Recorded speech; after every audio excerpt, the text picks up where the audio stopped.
Good morning.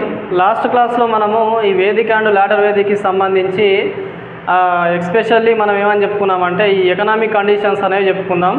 So ఈ క్లాస్లో వచ్చేసి మనము ఈ రిలీజియస్ కండిషన్స్ ఏవైతే ఉన్నాయో ఈ రిలీజియస్ కండిషన్స్ డిస్కస్ చేయాలి. దీన్నే మనము మతపరమైన పరిస్థితులు అని చెప్పేసుకుంటాం. చూడండి ఒకసారి, రిలీజియస్ కండిషన్స్ అంటే మన తొలివేద మలివేద కాలానికి సంబంధించి మతపరమైన కారణాలు ఏవైతే ఉన్నాయో ఆ మతపరమైన కారణాల గురించి డిస్కస్ చేయాలి. ఎస్పెషల్లీ మనకు ఈ తొలివేద కాలంలో ఏమవుతుందంటే విగ్రహారాధన అనేది ఉండదండి. ఓకేనా, విగ్రహారాధన ఉండదు, దేవాలయాలు ఉండవు. తర్వాత మనకు కొన్ని ఆధారాల ప్రకారం ఇక్కడ ఏముంటుంది అంటే మోనోథియిజం అనేది ఉంటుందండి. ఓకేనా, మోనోథియిజం అనేది ఉంది అని కొందరు చెప్తారు, కొందరేమో ఈ మోనోథియిజం ఉండదు అని మరికొందరు చెప్తారు. ఓకేనా, అంటే మనకి ఎస్పెషల్లీ ఇక్కడ ఏమవుతుంది విగ్రహారాధన ఉండదు, దేవాలయాలు ఉండవు, మనకి మోనోథియిజం అనేది ఉంటుంది. ఇంకా మనకి ఇదే తొలివేద కాలానికి సంబంధించి దేవుళ్ళు ఆర్యులు పూజించే తొలివేద కాలంలో ఆర్యులు పూజించే దేవుళ్ళు వచ్చేసి ముగ్గురు ఉంటారండి. మరి ఆ ముగ్గురు ఎవరు అంటే మనము ఇంద్ర అని చెప్పేసుకుంటామండి. ఇంద్ర, అగ్ని. ఓకేనా, అగ్ని తర్వాత మనము వరుణ అనేది చెప్పేసుకుంటామండి. ఈ ముగ్గురు దేవుళ్ళు వచ్చేసి మనకు తొలివేద కాలంలో ఆర్యులు పూజించే దేవుళ్ళలాగా చెప్పేసుకుంటాం. ముందుగా ఇక్కడ మనకు ఈ ఇంద్రకు సంబంధించిన ఇన్ఫర్మేషన్ చూడండి. ఓకేనా, ఈ ఇంద్ర అనే వ్యక్తిని మనం ఏమని చెప్పుకుంటామంటే ఇతన్నే పురందర్ అంటారండి. ఓకేనా, ఇంద్రానే మనం ఏమని చెప్పేసుకుంటాం పురందర్ అని చెప్పేసుకుంటాం. ఇంకా మనకు ఇదే ఇంద్రాని మనం ఏమని చెప్పుకుంటామంటే వారియర్ అని చెప్పేసుకుంటామండి. వారియర్ లేకపోతే మనకు హీరో ఆఫ్ ఆర్యన్స్ అని చెప్పేసుకుంటామండి. ఆర్యులకు సంబంధించిన యుద్ధ వీరుడు, ఆర్యులకు సంబంధించిన హీరో అని చెప్పేసుకుంటాం. ఇంకా మనకు ఇతన్నే మనం ఏమని చెప్పుకుంటామంటే గాడ్ ఆఫ్ రెయిన్ అని చెప్పేసుకుంటామండి. గాడ్ ఆఫ్ రెయిన్ అని చెప్పేసుకుంటాం. వర్షానికి సంబంధించిన దేవునిలాగా కూడా ఈ ఇంద్రానే పూజిస్తారు. ఇంకా మనకు ఇదే ఇంద్రకు సంబంధించి ఇంకా ఏముంటుంది అంటే మనకు ముఖ్యంగా ఇతన్ని ఏమంటారంటే మనకు లార్డ్ ఆఫ్ హెవెన్ అని చెప్పేసుకుంటారండి. లార్డ్ ఆఫ్ హెవెన్ అంటే మనకు స్వర్గానికి అధిపతి అని చెప్పేసుకుంటాం. ఇంకా మనకు God of eastern part of universe అని చెప్పేసుకుంటాం. ఓకేనా, ఈస్టర్న్ పార్ట్ ఆఫ్ యూనివర్స్ అని చెప్పేసుకుంటాం. అంటే తూర్పు భాగానికి అధిపతి అని కూడా మనము ఈ ఇంద్రానే చెప్పేసుకుంటాం. ఓకేనా, ఇంద్రాను మనం ఏమని చెప్పేసుకుంటాం పురందరుడు అని చెప్పేసుకుంటాం. తర్వాత మనము warrior and hero of Aryans అని చెప్పేసుకుంటాం. ఇంకా మనం ఇతని గురించి ఇంకా చెప్పేసుకోవాలంటే చూడండి, god of rain, lord of heaven అంటే మనకు వర్షానికి దేవుడు అని చెప్పేసుకుంటాం, వర్ష దేవుడు లేకపోతే వర్షానికి దేవుడు అని చెప్పేసుకుంటాం. తర్వాత లార్డ్ ఆఫ్ హెవెన్ అంటే మనకు స్వర్గానికి సంబంధించి అధిపతిలాగా చెప్పేసుకుంటాం. ఇక లాస్ట్ అండ్ ఫైనల్గా మనం ఇతని గురించి ఇంకేం చెప్పేసుకుంటాం అంటే lord of eastern part of universe అంటే విశ్వానికి తూర్పు భాగానికి అధిపతి అని కూడా మనము ఈ ఇంద్రానే చెప్పేసుకుంటాం. ఇంకా మనకు ఇక్కడ అగ్నికి సంబంధించిన ఇన్ఫర్మేషన్ చూడాలి. అగ్నిని మనం ఏమని చెప్పేసుకుంటాం అంటే is the mediator between God and devotee అని చెప్పేసుకుంటాం. God and devotee, is the mediator between God and devotee అని చెప్పేసుకుంటాం. అంటే భగవంతునికి భక్తునికి మధ్య అనుసంధానమే మనము అగ్నిలాగా చెప్పేసుకుంటాం. ఓకేనా, మరి ఇంకా ఇదే అగ్నిని మనం ఏం చెప్పేసుకుంటాం అంటే టెరిబుల్ గాడ్ అని చెప్పేసుకుంటామండి.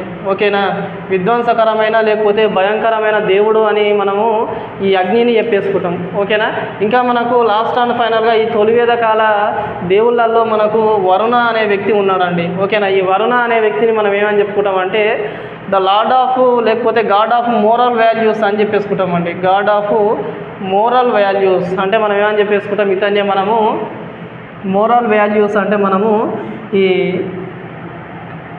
మనకు ఈ నీతి నియమాలు ఉంటాయి కదా, దానికి సంబంధించిన దేవుణ్ణే మనం ఏమని చెప్పుకుంటాం అంటే ఈ వరుణ అని చెప్పేసుకుంటాం. ఇంకా మనకు ఇదే తొలివేద కాలంలో ఆ దేవుళ్ళను వచ్చేసి 3 విధాలుగా విభజిస్తారు.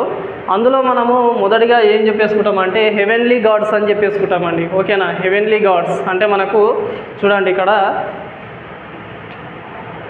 తొలివేద కాలంలో దేవుళ్ళను వచ్చేసి 3 విధాలుగా విభజిస్తారు. అందులో మనకు ముఖ్యంగా హెవెన్లీ గాడ్స్ అని ఉంటారు. తర్వాత మనకు మెటోరలాజికల్ గాడ్స్ అండి. ఓకేనా, మెటోరలాజికల్ గాడ్స్ గాడ్ సన్ ల్యాండ్ అని చెప్పేసుకుంటామండి. 3 రకాలుగా దేవుళ్ళు అనేవి 3 రకాలుగా విభజించి ఉంటుంది. ఇందులో మనకు ముఖ్యంగా హెవెన్లీ గాడ్స్ అంటే మనకు వీళ్ళని ఏమని చెప్పుకుంటామంటే స్వర్గలోక దేవతలు అని చెప్పేసుకుంటాం, దేవుళ్ళు దేవతలు అని చెప్పేసుకుంటాం. మెటోరలాజికల్ గాడ్స్ అంటే మనకు వీళ్ళనే అంతరిక్ష దేవతలు అని చెప్పేసుకుంటాం. తర్వాత మనకు గాడ్స్ ఆన్ ల్యాండ్ అంటే మనకు భూమి మీద ఉన్న దేవుళ్ళు అని చెప్పేసుకుంటాం. ఓకేనా, భూలోక దేవుళ్ళు అని చెప్పేసుకుంటాం. ఇక్కడ మరి ఈ హెవెన్లీ గాడ్స్ స్వర్గానికి సంబంధించిన దేవుళ్ళు మనకి ఎవరు అంటే డియోస్ అని చెప్పేసుకుంటామండి. తర్వాత మనకు సూర్య అండ్ సావిత్రి, వీళ్ళు ముగ్గురు వచ్చేసి మనకు స్వర్గానికి సంబంధించిన దేవుళ్ళు లాగా చెప్పేసుకుంటాం. తర్వాత మనకు ఈ మెటోరలాజికల్ గాడ్స్ అంటే మనకి ఇక్కడ వరుణ అనే వ్యక్తి ఉంటాడండి. వరుణ అండ్ అగ్ని, వీళ్ళిద్దరిని మనము మెటోరలాజికల్ గాడ్స్ అని చెప్పేసుకుంటాం. గాడ్ అండ్ ల్యాండ్ అంటే మనకు సోమ అండ్ అగ్ని అని చెప్పేసుకుంటామండి. వీళ్ళని వచ్చేసి మనకు గాడ్ అండ్ ల్యాండ్ లాగా చెప్పేసుకుంటాం. ఓకేనా, ఇంకా మనకు ఇదే మనకు ఇక్కడ తొలివేద కాలంలో లేకపోతే ఈ ఋగ్వేదిక కాలంలో ఏమవుతుందంటే వీళ్ళు దేవుణ్ణి పూజించేటప్పుడు ఎక్స్పెషల్లీ ప్రార్థనలు నైవేద్యాలతోని దేవుళ్ళని పూజించేవాళ్ళండి. ఏంది అంటే మనకు ఈ తొలివేద కాలానికి సంబంధించిన ఆర్యులు ఎవరైతే ఉన్నారో వాళ్ళు వచ్చేసి దేవుళ్ళని ఎలా పూజించేవాళ్ళు అంటే మనకు ఈ ప్రార్థనలు నైవేద్యాలు పెట్టి పూజించేవాళ్ళు. ఇంకా మనకు సోమ సూర అనే 2 పానీయాలు ఉంటాయండి ఇదే కాలంలో, సోమ అండ్ సూర. ఓకేనా, ఇవి వచ్చేసి మనకు ఈ క్రతువులు నిర్వహించే కాలంలో తాగే పానీయాలనే మనము ఇవి మత్తు పానీయాలండి. ఓకేనా, ఇంటాక్సికేటింగ్ డ్రింక్స్ అని చెప్పేసుకుంటాం. సోమ అండ్ సూర అనేటివి మనకు తొలివేద కాలంలో వాడిన పానీయాల లాగా చెప్పేసుకుంటాం. మరి మలివేద కాలానికి వచ్చేసరికి మరి ఈ ఆర్యులకు సంబంధించి దేవుళ్ళు ఎవరు ఉంటారు అంటే 3 ఉంటారండి. మలివేద కాలంలో ఆర్యులకు సంబంధించిన దేవుళ్ళు వచ్చేసి 3 ఉంటారు. మరి ఆ 3 ఎవరు అంటే మనము బ్రహ్మ అనే వ్యక్తిని చెప్పుకుంటామండి. ఓకేనా, బ్రహ్మ, విష్ణు, సెకండ్ ఇంపార్టెంట్ దేవుడు వచ్చేసి విష్ణు అని చెప్పేసుకుంటాం. ఇక లాస్ట్ అండ్ ఫైనల్గా మనం ఎవరిని చెప్పుకుంటామంటే శివ అని చెప్పేసుకుంటామండి. బ్రహ్మ, విష్ణు, శివ. ఓకేనా, మనకు బ్రహ్మ అనే వ్యక్తి తెలుసు మీకు, విష్ణు అంటే విష్ణువు అని చెప్పేసుకుంటాం కదా అతనండి. తర్వాత శివ అంటే మనకు శివుడు అండి. మరి బ్రహ్మకి సంబంధించి ఇంపార్టెన్స్ ఏంది అంటే he is the creator of universe అని చెప్పేసుకుంటామండి. ఓకేనా, అంటే మనకు ఈ సృష్టిని సృష్టించిన వాడే బ్రహ్మదేవుడు అని చెప్పేసుకుంటాం. తర్వాత విష్ణు ఏం చెప్పుకుంటాం అంటే he is the protector of universe అని చెప్పేసుకుంటాం అనంటే. ఓకేనా, ప్రొటెక్టర్ ఆఫ్ యూనివర్స్ అంటే మనకు ఈ విశ్వాన్ని రక్షించేవాడే విష్ణువు అని చెప్పేసుకుంటాం. తర్వాత లాస్ట్ అండ్ ఫైనల్గా ఇక్కడ మనకు శివునికి సంబంధించిన ఇన్ఫర్మేషన్ ఏంటి అంటే మనము హీఈస్ ద డిస్ట్రక్టర్ ఆఫ్ ఏమని చెప్తాం, యూనివర్స్ అని చెప్తామండి. ఓకేనా, ఈ విశ్వాన్ని నాశనం చేసే వ్యక్తే మనము శివ అని చెప్పేసుకుంటాం. ఓకేనా, ఇక్కడ మనకు ఈ విష్ణువు ఎవరైతే ఉన్నారో ఈ విష్ణువుకి ఏంది ఇంపార్టెన్స్ అంటే తొలివేద కాలంలో ఉన్న దేవుళ్ళల్లో మనకు ఈ వరుణ అనే వ్యక్తి ఎవరైతే ఉన్నారో ఈ వరుణ ప్లేస్ ఏదైతుందో అది భర్తీ చేసిన వ్యక్తే మనకు విష్ణువు అని చెప్పేసుకుంటాం. ఇంకా మనకు ఇక్కడ ఇది వచ్చేసి మనకు మలివేద కాలంలో ఉన్న దేవుళ్ళండి. ఓకేనా, ఇంకా మనకు ఇదే మలివేద కాలంలో ఏమవుతుంది అంటే పూసన్ అనే ఒక దేవుడు ఉంటాడండి. ఓకేనా, ఈ పూసన్ అనే దేవుడు ఉంటాడు.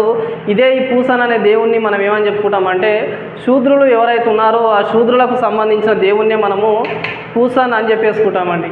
ఓకేనా, తర్వాత మనము ఇంకా ఇది వచ్చేసి మనకు తొలివేద మలివేద కాలానికి సంబంధించి మనకు తర్వాత ఇంకా ఏముంటుందంటే ఇక్కడ మనకు ఈ ఆర్య సంస్కృతి ఏదైతే ఉందో ఈ ఆర్య సంస్కృతిని దక్షిణ భారతదేశానికి వ్యాప్తి చేసిన వ్యక్తిని మనము అగస్త్య అని చెప్పేసుకుంటామండి. అగస్త్యుడు ఎవడైతే ఉన్నాడో ఆ వ్యక్తి ఏం చేస్తాడంటే ఆర్య సంస్కృతిని మనకు దక్షిణ భారతదేశంలోకి వ్యాప్తి చేస్తాడు. అతన్నే మనము అపస్తంభ అనే ఒక బిరుదు ఉంటుందండి. ఇంకా మనకు సౌత్ ఇండియన్ మను అని కూడా అతను చెప్పేసుకుంటామండి. ఓకేనా, మనకు దక్షిణ భారతదేశానికి సంబంధించిన మను అనేవి కూడా అతన్నే చెప్పేసుకుంటాం. ఇంకా ఆంధ్ర వాస్కోడా గామా అని కూడా మనము ఈ అగస్త్య అనే చేసుకుంటాం. తర్వాత ఇదే ఆర్య సంస్కృతి ఆర్యన్ కల్చర్ ఏదైతుందో దాన్ని ఈస్టర్న్ పార్ట్ ఆఫ్ ఇండియా అంటే తూర్పు భారతదేశానికి ఎవరు వ్యాప్తి చేస్తాడంటే వైదేహ అనే వ్యక్తి చేస్తాడండి. ఓకేనా, ఇంకా మనకు ఇక్కడ ఇదే కాన్సెప్ట్లో ఈ రిలీజియస్ కండిషన్స్ తర్వాత ఇంకా మనం ఏం డిస్కస్ చేయాలి అంటే